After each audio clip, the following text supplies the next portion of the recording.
Hey everybody, so today we're starting a whole new series and it's called Personal. And we're going to talk about, over the next 5 weeks, about Zacchaeus. You all know the story. You all know the song, Zacchaeus. He was a wee little man. And we know about the fact that he was a tax collector and he wasn't the greatest of guys. So what we know about Zacchaeus is that he was a chief tax collector and he took what he was supposed to as an employee of the Roman Empire, right? And he collected the taxes, but he also took more than he was supposed to, and he collected that for himself, right? And so he had a lot of wealth.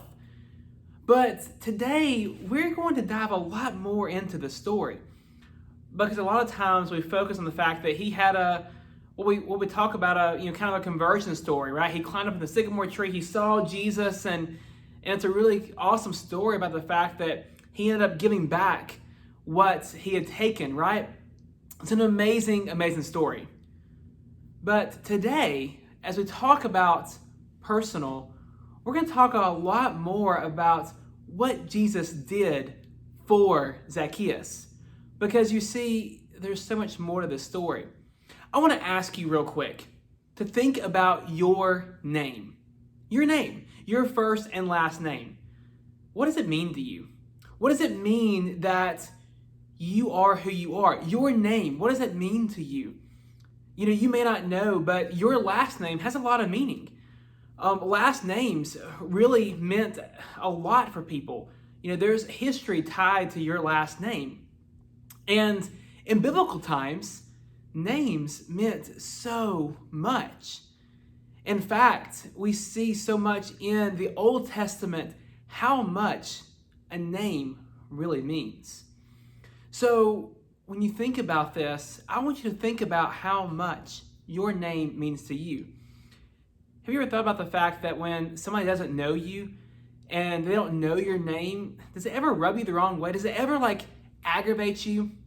When I was growing up, and people didn't call me Jeremiah, they called me by something else, it really made me mad. It aggravated me. And it was because they didn't call me by my full name. They didn't call me Jeremiah. They called me some different version of it. I want to be called by my name. I want to be called by who I am. Well, what's awesome about this story is that that's exactly what Zacchaeus does. That's what Jesus does. You see, when Jesus comes down the road, Zacchaeus had already climbed up the sycamore tree. We know that by the song, by the story. And what Jesus does is he looks up in the tree and he says, Zacchaeus, come because I'm going to your house today. Jesus knew Zacchaeus. He knew his name. He also knew the history that was behind him and all that he had done. He knew what people thought about him. He knew the things that he had done, but he knew his name. That's really powerful. He made a connection with Zacchaeus in that moment, in that instant. And I can't imagine what it was like for Zacchaeus in that moment, for Jesus, the Messiah, to know who he was. That had to have been something, right? That had to have been powerful. That had to have been amazing for the Messiah to know who he was.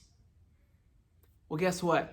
Friends, that same Jesus, that same Messiah who knew Zacchaeus' name, knows your name. He knows everything about you. We know in Scripture where it says that he knows all the hairs on your head. Well, I may not even have any hairs, but Jesus knows the hairs on your head because he created you. And he knows you. And he wants to have a relationship with you. And that's amazing. And see, I think we can learn so much from this, because I think it helps us see how much we can show the love of God all around us.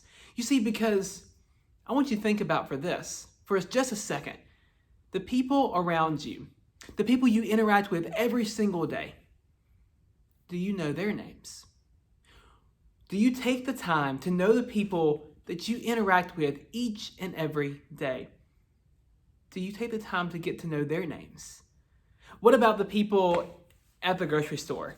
The cashier at the grocery store. They have a name tag on, but do you take the time to say, "Hey, Sandra, nice to know you. Thank you so much, Sandra." I wonder how much that would mean to her that you recognized who she was as a person. It takes just a few simple seconds.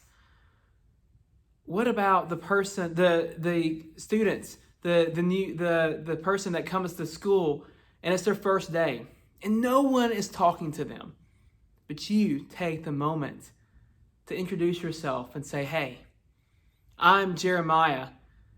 Welcome to our school, and I'm glad you're here."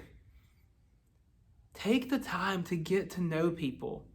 Ask them who they are, what they're up to. When we do that, when we extend that, y'all, it becomes so much more. There's a difference between having to agree with people, having to do everything with people, and also just getting to know them.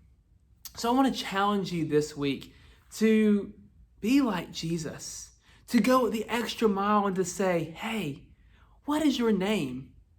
I want to know you. I want to come and to have a relationship with you." Go the extra mile. Have that moment to get to know people. So this week, today, I hope you'll do that.